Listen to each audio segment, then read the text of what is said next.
Now, if the status of your application is approved, means that you are now a DST Inspire Fellow. You will receive a fellowship after few months, or I can say within a month. But you have to upload very important documents without which your fellowship might be delayed from DST to your university. So please be careful. Within a month, you have to upload a very important document sequentially. So let's discuss about the documents which you need to upload within a month. Means the result has been updated. Now you have to prepare your documents very carefully.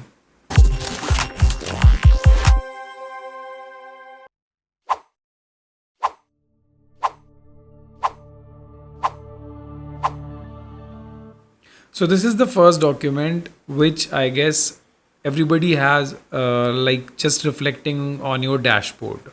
Fellowship bank detail. So this you have to update. Now you guys may have confused कि यार इसमें हम क्या भरें sir. सब लोगों का message आ रहा है like sir we don't have any idea about the name of the bank details, ZBS account, IFSC code, and what is the mandate form, PFMS certificate upload, etc. etc. So once you will get this information, fellowship bank detail. तो अब सबसे पहले क्या करना है, what is that like? The first is the full name of host institute. What is that? Let's say, for example, I'm from the Banaras Hindu University and I got this fellowship. My application was approved. So मैं यहाँ क्या करूँगा, मैं यहाँ just type करूँगा Banaras Hindu university. So once you will type the name of your institution, of your university, they will show all the names of the institution or the universities with the same name. Like Banaras नाम से कोई और institution भी है तो वो भी दिख जाएगा. तो मुझे क्या करना है, just I have to type Banaras Hindu University and you have to select very carefully. अगर दो नाम से है तो गलत सेलेक्ट मत करना. Just select very carefully like Banaras Hindu University. Once you will click the name of the institution, host institution, this server will automatically update all the details like the name of the beneficiary, pin code, district, email, bank type, etc. etc. ये सब कुछ by default fill हो जाएगा. Why? Because this is a PFMS portal, government portal, through which all the funding agencies will dispense their funding amount to the students. So ये आपके लिए अलग से update नहीं हो रहा है. Your university has already been updated all the detail on the PFMS portal. So अब second important thing, if अगर आपका नाम यहाँ डालने पे इंस्टीट्यूशन का they are not displaying the things, then you have to fill a request form through which you will fill all the details and send it to the DST कि DST will update these details on the portal और उसके बाद आपका name यहाँ दिखेगा. और मैं बता रहा हूँ अप्रॉक्सीमेटली 99% केसेस में आपको यहाँ पर ये चीज़ बाय डिफ़ॉल्ट फिल हो जाएगी. Now next, as you have received this Inspire Fellowship Award letter जिसके अंदर कुछ terms and condition mention है. So what you have to do, if you are willing to join or switching over from earlier fellowship to Inspire Fellowship, you need to take following actions. What is that? Upload the scan copy of joining cum acceptance certificate, JCA. What is this JCA letter? देखो template आपको online मिल जाएगा आपके dashboard पे. ये show करता है कि you are going to accept this offer. आपको इंस्पायर फेलोशिप मिला है, अवॉर्ड हो गया, अप्रूव हो गया on the basis of the details which you have submitted earlier. Within a month, if you will not accept this offer, they'll cancel your candidature. वो आपकी application cancel हो जाएगी and they will shift your application to the next waiting list candidate जो उनके पास already होते हैं. तो आपको within a month joining cum acceptance letter upload करना है, वहाँ से फॉर्मेट डाउनलोड करके और इसको अपलोड करना है. This is very important.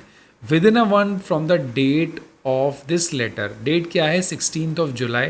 तो 16 अगस्त से पहले आपको ये करना है. आपके डैशबोर्ड पे ही होगा. So document submitted in any other mode like email attachment or by post or in person shall not be accepted. सो जैसा डैशबोर्ड में दिया है सिक्वेंशियली आपको वैसा ही करना है, ठीक है। Now the next important thing is that जो जनरल इंस्ट्रक्शंस लिखे हुए हैं आपके ऊपर, वहाँ पर आपको पहला तो हो गया ज्वाइनिंग कम एक्सेप्टेंस लेटर, वो आप दे दोगे। The second important point is relieving order from previous fellowship और जॉब।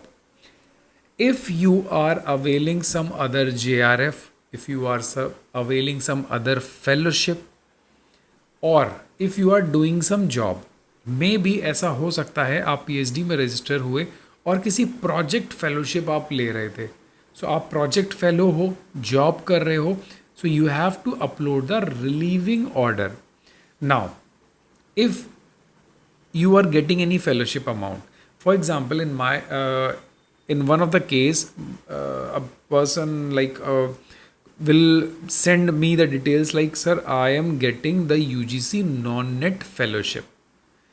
What was that? ये 8,000 बाई डिफ़ॉल्ट फेलोशिप होती है।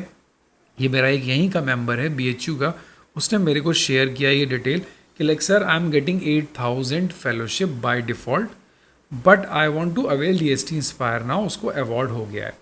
सो अब उसको क्या करना होगा, एक रिलीविंग लेटर अपलोड करना होगा that I am relieving from this non NET fellowship and you have to upload this. अब इसके अंदर बहुत ही इंपॉर्टेंट चीज़ है कि relieving order from previous fellowship जब आप अपडेट करोगे, तो मैं उसका एक और फ़ायदा बता दूं, अगर आपको कोई कम फेलोशिप मिल रही है, जैसे मैंने बोला 8,000, फॉर एग्ज़ाम्पल लेट्स से कि आपने ये फॉर्म 6 महीने पहले अप्लाई किया था, so those who are not getting any fellowship, उनको जो DST फेलोशिप देगी वो तब से देगी जब से आपने एप्लीकेशन अप्लाई किया था, नॉट फ्रॉम दिस डेट। जब से आपने एप्लीकेशन फॉर्म अप्लाई किया था तब से आपको फेलोशिप मिलेगा। और अगर आप रिलीविंग लेटर अपडेट करेंगे सपोज आज की डेट में, तो आज से आपको मिलेगा। अब मैं दूसरा बहुत ही इंपॉर्टेंट पॉइंट आपको बताने वाला हूँ regarding relieving order. For example आपने 6 महीने पहले ये फेलोशिप अप्लाई की थी एंड 6 मंथ तक आपने 8,000 रुपीज़ जो भी नॉन नेट फेलोशिप थी वो ली। अब अगर आप चाहते हो so you can return this fellowship amount to the source. Source क्या है? यूनिवर्सिटी है, कोई फंडिंग एजेंसी है। तो अगर आप ये 6 महीने का अमाउंट वापस कर दोगे तो आपको उस डेट से DST इंस्पायर की फेलोशिप मिलना स्टार्ट हो जाएगी। And this is how you can get the benefit.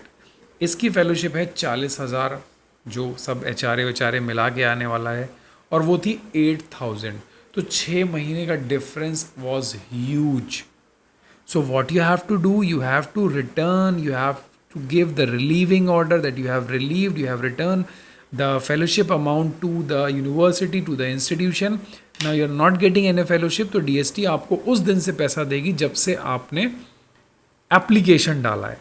So this is the best part. So try to avail as much as benefit from the DST because your application was approved from DST. Now the copy of mandate form. Mandate form बहुत ज़रूरी है, बिना update किए आप आगे नहीं बढ़ सकते। ये देखिए मैंडेट फॉर्म पे स्टार लगा हुआ है। PFMS सर्टिफिकेट अगर आपको यूनिवर्सिटी प्रोवाइड कर देती है तो आप उसको लेके अपडेट कर सकते हो, दिस इज़ नॉट मैंडेटरी। नहीं भी करोगे तो ये सारी detail server by default update ले लेगा, but mandate form is very important. Mandate form के अंदर यूनिवर्सिटी की सारी डिटेल होती है and you will get it from the university itself and the format can be downloaded from the DST website. अगर आपको वो नहीं मिल रहा है तो मुझे बताओ, मैं ग्रुप के अंदर शेयर कर दूंगा। I have a one filled, completely filled mandate form, वो फाइनेंस ऑफिसर से फॉरवर्ड होता है। सो ये मैंडेट फॉर्म अपडेट करना बहुत ज़रूरी है। So this is the portal from which you can get the mandate form. Now the PFMS registration certificate, अगर ये आपका यूनिवर्सिटी कॉलेज दे देता है then it is well and good, नहीं भी देगा तो it will be okay for you. So ये आपको फ़ंड ट्रांसफ़र करेगा ZBS अकाउंट के थ्रू, और जब आपके यूनिवर्सिटी में अमाउंट आ जाएगा then you will get the fellowship. और ये विद इन अ मंथ और 2 महीने के अंदर ये काम पूरा हो जाता है DST की तरफ से। And please note that these documents are necessary to upload with in a month from the date of this letter at Inspire online web portal. Otherwise, it will be treated as the candidate is not interested to accept. जो मैंने बोला आपको, वो ये amount किसी और को दे देंगे. तो आपको क्या करना है, सारी चीज़ें बहुत ही तरीके से अपडेट करनी है, एक्सेप्टेंस करना है. इसके अलावा कोई भी प्रोसीजर कॉम्प्लिकेटेड नहीं है. So please do not get confuse.